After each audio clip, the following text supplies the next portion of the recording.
class 9 students. We have been reading chapter number 1, The Lost Child of Your Moments textbook.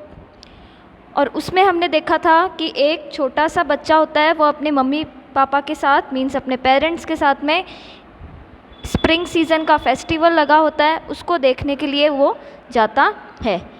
और वो क्या होता है, बहुत सारी चीज़ों से क्या होता है, अट्रैक्ट होता है। मीन्स जो टॉय शॉप थी, स्वीट शॉप थी, उसके पास उससे वो अट्रैक्ट होता है उनको देखकर। ठीक है, अब जब वो ऑन द वे होता है तब उस वक्त क्या होता है, उसको कुछ ड्रैगन फ्लाइज दिखाई देती है। अपने यहाँ तक कल रीड कर लिया था। अब उसी के आगे से अपने देखेंगे तो वो बच्चा क्या करता है, उसको बटरफ्लाइज को कैच करने की कोशिश करता है। इसमें अपना कुछ पार्ट जो है वो रह गया था। But it would go fluttering flapping up into the air when he had almost caught it in his hand. जब वो उन बटरफ्लाइज को कैच करने के लिए दौड़ता है, उस वक्त क्या होता है, उसने जब ऑलमोस्ट उसको कैच कर ही लिया था, उसको पकड़ ही लिया था उस बटरफ्लाई को, तब तक वो हवा में जो है वो अपने विंग्स फ्लैप करती हुई, फ्लटर करती हुई वो उड़ जाती है सारी। Then his mother gave a cautionary call, come child come onto the footpath. उसी वक्त उसकी मदर जो है वो उसको एक आवाज़ देती है कि कम चाइल्ड कम, तुम कहाँ आ जाओ, फुटपाथ पर आ जाओ। उसके नेक्स्ट पैराग्राफ से आज अपने रीड करेंगे।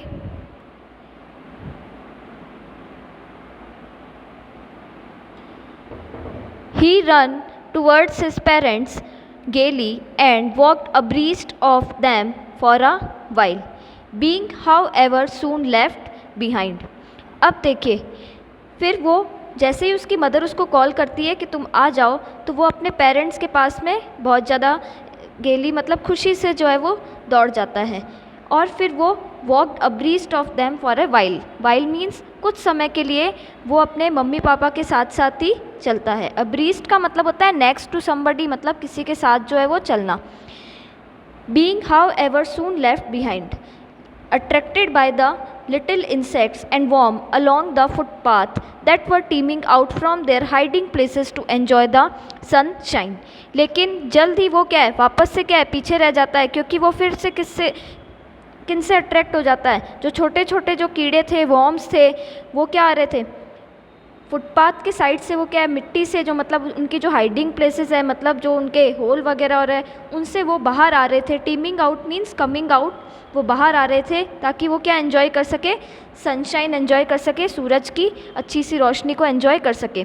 तो वो उन बच्चों वो जो बच्चा है, वो छोटा चाइल्ड है, वो उन वॉर्म्स को देखकर जो अपने बिल से बाहर आ रहे थे, उनसे वो क्या हो जाता है, अट्रैक्ट हो जाता है। Come child come, his parents called from the shade of a grove where they had seated themselves on the edge of a well. अब देखिए, वापस से उसके पेरेंट्स जो है वो उसको आवाज़ देते हैं कि तुम इधर आ जाओ। और उसके पेरेंट्स उस वक्त कहाँ बैठे थे, ग्रूव का मीन्स क्या होता है, जो पेड़ों का झुंड होता है, ट्रीज़ का ग्रुप होता है, उसको क्या कहते हैं, अपने ग्रूव कहते हैं। और वो क्या है, पेड़ की छाया के नीचे बैठे थे। Where they had seated themselves on the edge of a well, मतलब जो कुएँ का जो एड्ज होता है, वेल का जो एड्ज होता है, किनारा होता है, वो उसकी तरफ बैठे थे। और वो किसकी शेड में बैठे थे, ट्रीज़ के शेड में बैठे थे, ट्रीज़ की छाया में बैठे थे। ही रन टूवर्ड्स दैम, और फिर वो जो बच्चा है वो उनकी तरफ जाता है। नेक्स्ट पैराग्राफ देखिए। A shower of young flowers fell upon the child as he entered the groove, and forgetting his parents he began to gather the raining petals in his hand. अब देखिए, वो जो फ्लावर्स उगे हुए थे, उसके जो शार हैं, मीन्स कि वो फ्लावर जो है वो पेड़ों से क्या है, फूल गिर रहे थे। तो जैसे ही वो उस ग्रूव के नीचे, उन पेड़ों के ग्रुप्स के नीचे जाता है, तो वो वापस से क्या है, फॉरगेट हो जाता है, अपने पेरेंट्स को भूल जाता है। और वो जो फूल गिर रहे थे उन पेड़ों से, वो उनको गैदर करने के लिए, उनकी जो पेटल्स है, उनकी जो पत्तियाँ है, पेटल्स किसको कहते हैं, जो फ्लावर्स की जो लीव्स होती है उनको क्या कहते हैं, अपने पेटल्स कहते हैं। तो उनको वो गैदर करने के लिए दौड़ता है। But lo, he heard the cooing of doves and run towards his parents shouting. फिर वो क्या है, फिर वो क्या सुनता है, जो डव्स थे, मतलब जो वाइट कलर के जो पिजन होते हैं, वो क्या है, उसकी कूइंग, इसकी साउंड उसको सुनाई देती है। और run towards his parents shouting, और फिर वो चिल्लाते हुए, शाउट करते हुए अपने पेरेंट्स की तरफ दौड़ता है। और वो किस लिए दौड़ता है, उसको वो क्या है, डव्स दिखाई दिए क्विंग करते हुए, इसलिए तो वो अपने पेरेंट्स को देखो क्या कहता है, the raining petals dropped from his forgotten hands.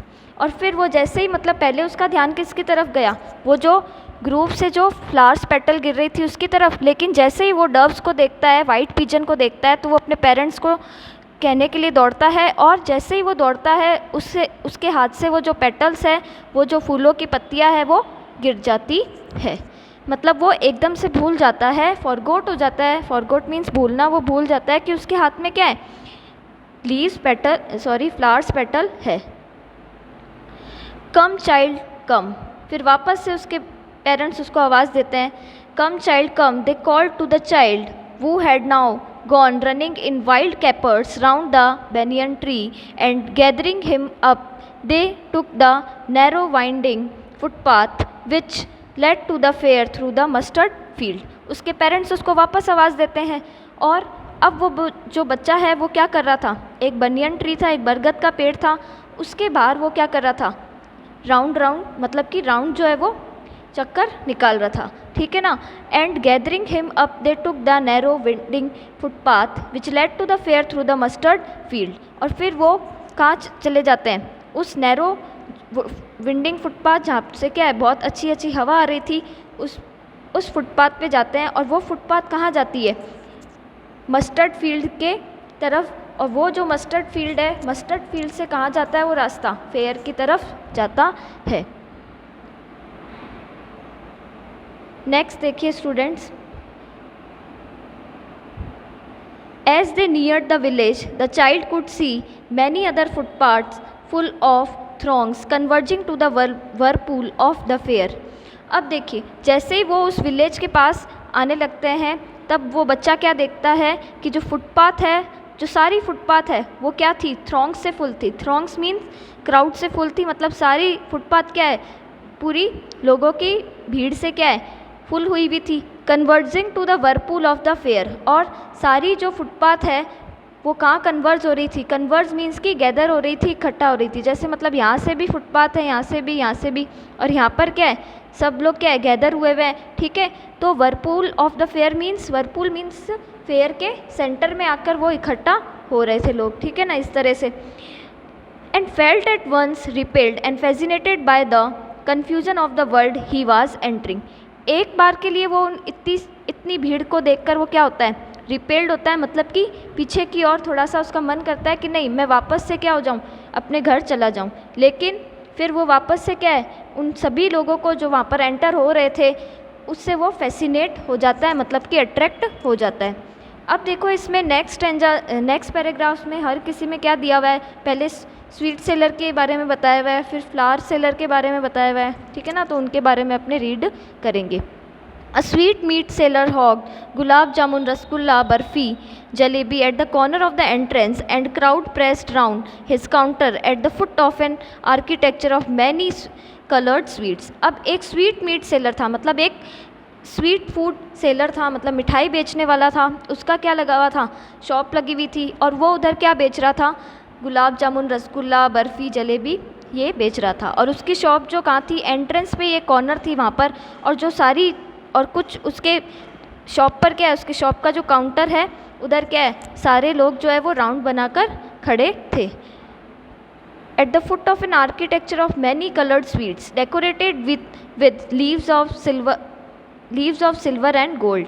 और उसने क्या है, बहुत ही ज़्यादा अट्रैक्टफुल तरीके से जो है मैनर में स्वीट्स को क्या है रख रखा था। और वो स्वीट्स कैसे थे, उसके कलर्ड थे, मतलब उस अलग अलग कलर के थे, और उनको उन्होंने सिल्वर और गोल्ड से क्या कर रखा था, डेकोरेट कर रखा था।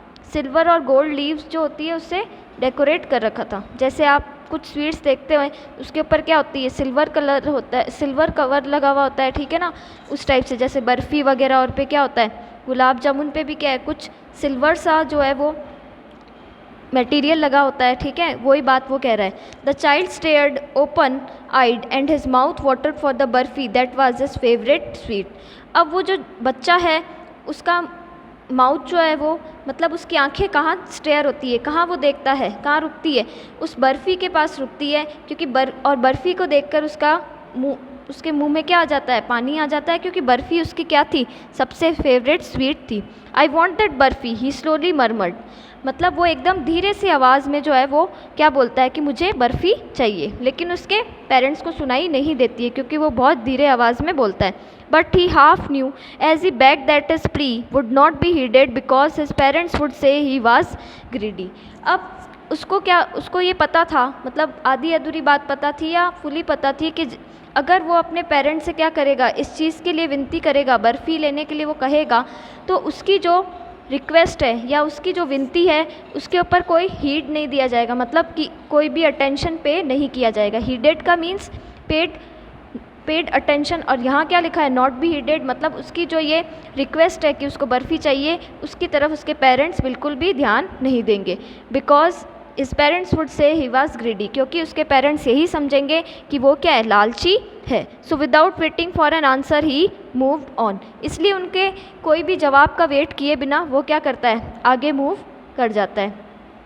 नेक्स्ट पैराग्राफ देखिए students. A flower seller hawked a garland of gulmohar, a garland of gulmohar. एक फ्लावर सेलर था, उसने अपना क्या है, शॉप लगा रखी थी, और वो क्या शाउट कर रहा था कि मेरे पास में क्या है, गुलमोहर का गार्लैंड है, गार्लैंड मीन्स माला है। द चाइल्ड सीम इरेसिस्टिबली ड्रॉन, अब वो जो बच्चा है वो क्या है, अपने आप को नहीं रोक पाता है उस फ्लावर सेलर के पास में भी जाने से। He went towards the basket where the flowers lay heaped and half murmured. अब वो उन बास्केट के पास में जाता है जहाँ पर क्या है, बहुत सारे क्या है, फ्लावर्स को जो हीप करके मतलब उनका ग्रुप बना के रखा हुआ था, और फिर वो वापस से देखो अपने मन में ही बोलता है आई वॉन्ट दैट गार्लैंड, मतलब वो अपने पेरेंट्स को कहता है कि मेरे को वो गार्लैंड चाहिए, मेरे को वो फूलों की माला चाहिए। But he well knew his parents would refuse to buy him those flowers because they would say that they were cheap. फिर वो इसको पता था ये बात कि उसके पेरेंट्स क्या कर देंगे, उसको रिफ्यूज़ कर देंगे, मना कर देंगे ये ख़रीदने से, क्योंकि उसको पता था कि उसके पेरेंट्स उसको कहेंगे कि ये क्या है, चीप है, घटिया है। So without waiting for an answer he moved on, ठीक है, इसलिए उनके आंसर का वेट किए बिना वो क्या करता है, आगे मूव ऑन कर जाता है। ओके स्टूडेंट्स, आगे इसमें क्या आएगा, एक बलून सेलर के बारे में आएगा, उसके बारे में अपने मंडे को रीड करेंगे। तब तक के लिए goodbye, have a nice day. Thanks students.